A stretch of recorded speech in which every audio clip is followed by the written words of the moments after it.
السلام علیکم۔ حضرت علقمہ بن سعید رضی اللہ عنہ فرماتے ہیں کہ ایک مرتبہ رسول اللہ صلی اللہ علیہ وسلم نے بیان فرمایا جس میں کچھ مسلمان قوموں کی تعریف فرمائی۔ پھر ارشاد فرمایا، یہ کیا بات ہے کہ تم قوموں اپنی پڑوسیوں میں نہ دین کی سمجھ پیدا کرتی ہو، نہ ان کو دین سکھاتی ہو، نہ ان کو صحیح نصیحت کرتی ہو، نہ ان کو اچھی باتوں کا حکم کرتی ہو اور نہ ان کو بری باتوں سے روکتی ہو، اور کیا بات ہے کہ تم کچھ قوموں اپنی پڑوسیوں سے ہی نہ علم سیکھتی ہو، نہ دین کی سمجھ حاصل کرتی ہو اور نہ نصیحت قبول کرتی ہو۔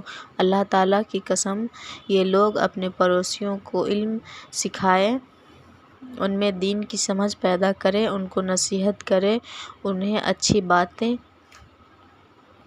اچھی باتوں کا حکم کرے، بری باتوں سے روکے اور دوسرے لوگ اپنے پڑوسیوں سے دین سیکھیں،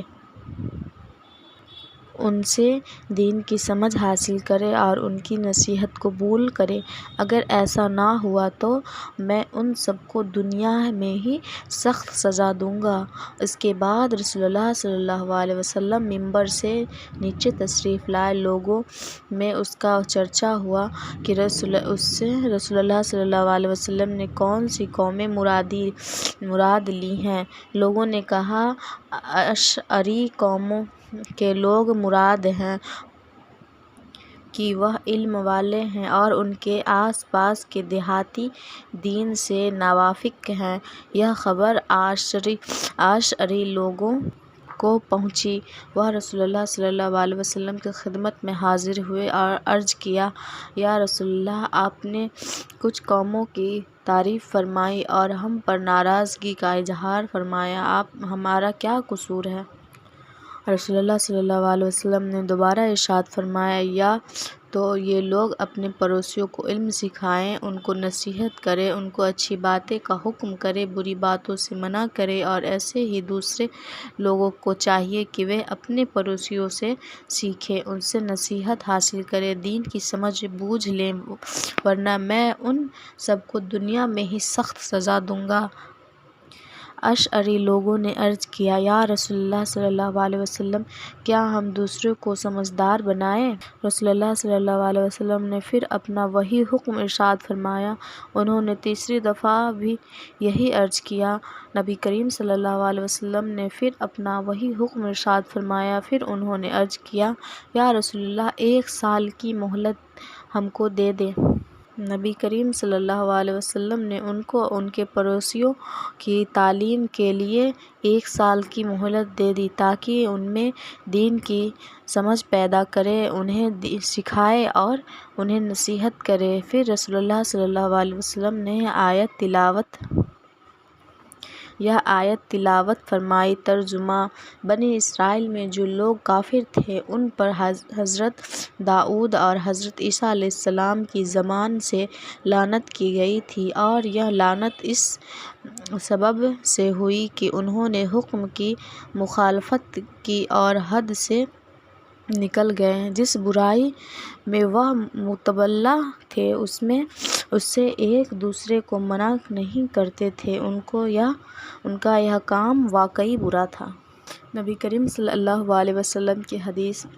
اللہ تعالیٰ کا ارشاد ہے، ایمان والو، کیا میں تمہیں ایسی نذارت بتاؤں جو تمہیں دردناک عذاب سے بچا لے، اور وہ یہ ہے کہ تم اللہ تعالیٰ اور اس کے رسول پر ایمان لاؤ اور اللہ تعالیٰ کے راستے میں اپنے مالوں اور اپنی جانوں کے ساتھ جہاد کرو، یہ تمہارے حق میں بہت ہی بہتر ہے۔ اگر تم کچھ سمجھ رکھتے ہو اور اس پر اللہ تعالیٰ تمہارے گناہ معاف کر دیں گے اور تم کو جنت کے ایسے باغوں میں داخل کریں گے جن کے نیچے نہریں بہہ رہی ہوں گی، اس کا عمدہ مکانوں میں داخل کریں گے جو دائمی ہوں گے، یہ بہت بڑی کامیابی ہے۔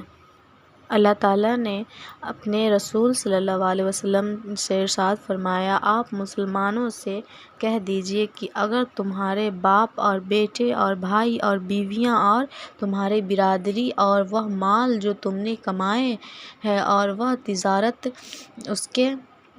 جس کے بدلے جس کے بندے ہونے سے تم ڈرتے ہو، اور وہ مکانات جن سے رہنا تمہیں پسند کرتے ہو۔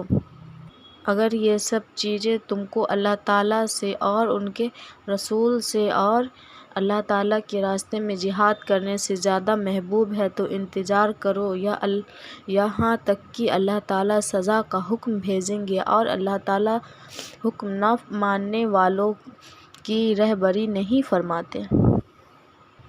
حضرت انس رضی اللہ عنہ سے روایت ہے کہ رسول اللہ صلی اللہ علیہ وسلم نے ارشاد فرمایا، دین کی دعوت کے سلسلے میں مجھے اتنا ڈرایا گیا کہ کسی کو اتنا نہیں ڈرایا گیا، اور اللہ تعالیٰ کے راستے میں مجھے اتنا ستایا گیا کہ کسی اور کو اتنا نہیں ستایا گیا ہوگا۔ مجھ پر 3 دن اور 3 راتیں مسلسل اس حال میں گزری ہے کہ میرے اور بلال کے لیے کھانے کی کوئی ایسی چیز نہیں تھی جس سے کوئی جاندار کھا سکے، صرف اتنی چیز ہوتی جس سے بلال کی بغل میں چھپا لے، یعنی تھوڑی بہت مقدار میں ہوتی تھی۔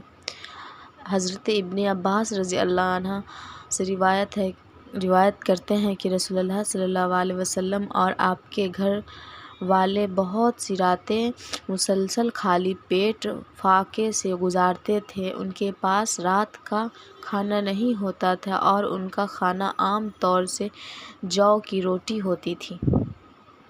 اللہ تعالیٰ کا ارشاد ہے، اور تم لوگ اپنے جان کے ساتھ مال بھی اللہ تعالیٰ کے راستے میں خرچ کیا کرو، اور جہاد سے جی چرا کر اپنے آپ کو اپنے ہاتھوں سے ہلاک میں نہ ڈالو، اور جو کام بھی کرو اچھی طرح کیا کرو، بے شک اللہ تعالیٰ اچھی طرح کام کرنے والوں کو پسند فرماتے ہیں۔